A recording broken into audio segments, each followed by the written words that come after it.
ചില മതതീവ്രവാദ ചിന്താഗതിക്കാരാണ് ഇതിന് പിന്നിലുള്ളത്. നേരത്തെയും അവർ ഇത്തരം പരീക്ഷണങ്ങൾ നടത്തിയിട്ടുണ്ട്. കൈവെട്ട് കേസ് പോലുള്ള സംഭവങ്ങൾ നടന്ന സ്ഥലങ്ങളിലാണ് ഇത്തരത്തിലുള്ള പ്രകോപനങ്ങൾ വീണ്ടും വീണ്ടും ആവർത്തിക്കുന്നത്. ഇവിടെ നാം കാണേണ്ട ഒരു കാര്യം, കേരളത്തിലെ ഏതെങ്കിലും മുസ്ലിം വിദ്യാഭ്യാസ സ്ഥാപനത്തിൽ ഇതര മതസ്ഥരായിട്ടുള്ള വിദ്യാർത്ഥികൾക്ക് പ്രാർത്ഥന നടത്താനുള്ള സൗകര്യം ലഭിക്കുമോ? എത്രയോ മുസ്ലിം മാനേജ്മെന്റ് സ്ഥാപനങ്ങൾ കേരളത്തിലുണ്ട്. അവിടെ എവിടെയെങ്കിലും ക്രിസ്ത്യാനികൾക്കോ ഹിന്ദുക്കൾക്കോ അവരുടെ പ്രാർത്ഥന നടത്താനുള്ള അവസരമുണ്ടോ?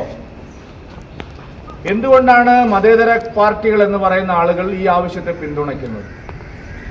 KSUക്കാരും SFIക്കാരും കോൺഗ്രസുകാരും CPMകാരും കേരളത്തിന് പരിചിതമല്ലാത്ത ഒരു കാര്യത്തിന് എന്തിനാണ് പിന്തുണയ്ക്കുന്നത്?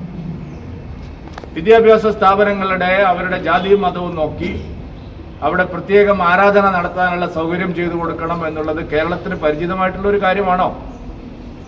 അങ്ങനെ നോക്കിയാൽ കേരളത്തിലെ ഏതെങ്കിലും വിദ്യാഭ്യാസ സ്ഥാപനത്തിന് പ്രവർത്തിക്കാൻ കഴിയുമോ? മുസ്ലിം മാനേജ്മെന്റുകൾ മറ്റ് മതസ്ഥരെ അതിന് അനുവദിക്കുമോ? നമ്മളുടേത് ഒരു മതനിരപേക്ഷ സമൂഹമാണെന്നാണല്ലോ പറയുന്നത്.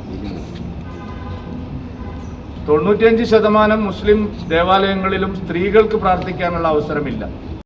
ഇതിനെതിരായിട്ടുള്ള ഇതാണ് ഇവിടെ ഇരട്ട നീതിയാണ്. ഹിന്ദുക്കളോടും ക്രിസ്ത്യാനികളോടും സർക്കാരിന് ഒരു നീതിയാണ്.